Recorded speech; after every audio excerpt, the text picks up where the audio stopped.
వరంగల్ జిల్లా నర్సంపేటలో ఉద్రిక్త పరిస్థితులు నెలకొన్నాయి. మాజీ ఎమ్మెల్యే పెద్ది సుదర్శన్ రెడ్డి విగ్రహాన్ని ఏర్పాటు చేసేందుకు నిర్మించిన గద్దెను కూల్చివేయడంపై బీఆర్ఎస్ నేతలు ఆందోళనకు దిగారు. అయితే అనుమతి లేకుండా నిర్మించిన గద్దెను తొలగించామని అధికారులు చెబుతున్నారు.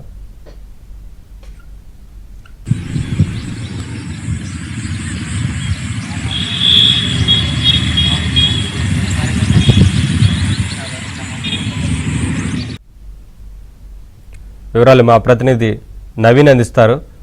నవీన్, స్థానికంగా ఏం జరిగింది, అధికారులు ఏం చెప్తున్నారు?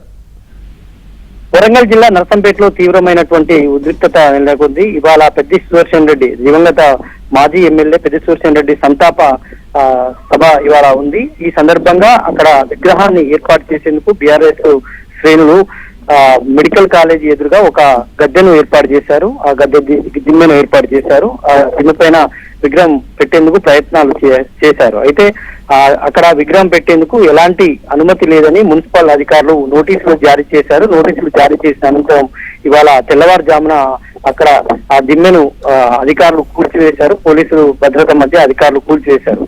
అయితే దీనికి నిరసనగా బీఆర్ఎస్ నేతలు ఎర్రబెల్లి దయాకర్, బోయినపల్లి వినోద్ కుమార్ ఆధ్వర్యంలో పెద్ద ఎత్తున నర్సంపేటలోని అంబేద్కర్ సెంటర్ లో నిరసనకు దిగారు. ఇదంతా కావాలనే కాంగ్రెస్ ప్రభుత్వం కావాలనే కుట్ర చేస్తుంది. పెద్ద బీఆర్ఎస్ కు వస్తున్నటువంటి ఆదరణను చూసి ఓర్వలేక ఇట్లా చేస్తున్నారు. తర్వాత పెద్ది సుదర్శన్ రెడ్డి ప్రజానాయకుడు, ఆయన విగ్రహాన్ని ఏర్పాటు చేసే తప్పే ఉంది.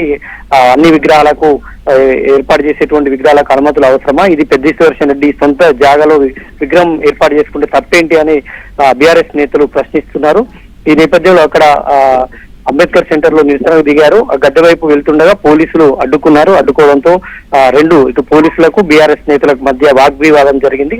ఉద్రిక్తత నెలకొంది. కొంతమందిని ఎర్రబెల్లి దయాకర్ రావు వీళ్ళందరినీ కూడా అక్కడి నుంచి పంపించి వేశారు పోలీసులు. కొంతమంది బీఆర్ఎస్ కార్యకర్తలను అదుపులోకి తీసుకున్నారు. అయితే ఇవాళ కొద్దిసేపట్లోనే కేటీఆర్ హరీష్ రావు ఇక్కడ సంతాప సభ నల్లబెల్లిలో, నర్సంపేట పక్కనే ఉన్నటువంటి నల్లబెల్లిలో సంతాప సభకు హాజరు కాబోతున్నారు.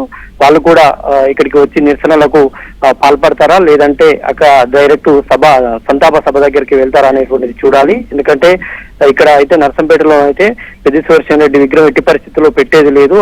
అక్కడ అదంతా కూడా ప్రభుత్వ జాగాని మున్సిపల్ అధికారులు అయితే ఇప్పటికే నోటీసులు జారీ చేశారు. పోలీసులు కూడా పెద్ద మొత్తంలో మోహరించినటువంటి పరిస్థితి. ఇక్కడ ఇవాళ ఒకవైపు డీజీ పర్యటన కూడా ఉమ్మడి వరంగల్ జిల్లాలోని పక్కనే నర్సంపేట పక్కనే ఉన్నటువంటి ములుగులో డీజీ పర్యటన ఉంది. డీజీ పర్యటనకు అటువైపు కొంతమంది పోలీసులు భద్రత పరంగా వెళ్లారు. ఇక్కడ కూడా అదనపు బలగాలను మోహరిస్తున్నారు. మరోవైపు ఉమ్మడి వరంగల్ జిల్లాకు సంబంధించి ఎలకతుర్తిలో పొంగులేటి శ్రీనివాసరెడ్డి, మంత్రులు పొంగులేటి శ్రీనివాసరెడ్డి, పున్నం ప్రభాకర్ పర్యటన కూడా ఉంది. ఒకవైపు పోలీసులు అటు కూడా భద్రతను మోహరించారు. మొత్తానికైతే ఇక్కడ నర్సంపేటలోనైతే ఇవాళ ఉద్రిక్త పరిస్థితులు నెలకొనేటువంటి అవకాశాలు కనిపిస్తా ఉన్నాయి. Naveen, thank you Naveen, thanks for the updates.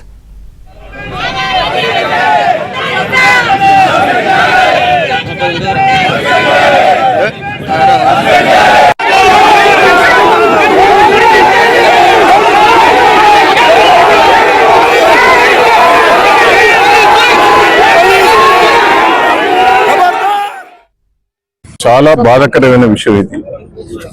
ఒక పక్క ఆయన చనిపోయి మేము కుమిలి వేస్తాను. ఆయన చనిపోయిన రోజు మీరు చూశారు, దాన సంస్కారం లక్షల మంది వచ్చారు. ఇంతవరకు రాష్ట్రంలో ఇంతమంది వచ్చిన సంఘటన ఎక్కడ నేను చూడలే. అసుంటి వ్యక్తికి ప్రజల ఆదరణ ఉన్నది అంటే ఒక్కసారి ఆలోచించండి దయచేసి. ఈ దుర్మార్గులకు మనం బుద్ధి చెప్పాలి, కూడగొట్టిన వాళ్ళకు. ఆయన విగ్రహం కావాలని ఇక్కడనే గ్రామస్తులందరూ కూడా టౌన్ నర్సంపేట నాయకులందరూ కలిసి విగ్రహం ఏర్పాటు చేసుకొని ల్యాండ్ ఓనర్ తోటి మాట్లాడి, ప్రైవేట్ ల్యాండ్ అది, ఈ హాస్పిటల్ తీసుకొచ్చింది ఆయనే. సరే ఎవరి విగ్రహం పెట్టుకుంటే తప్పేం లేదు.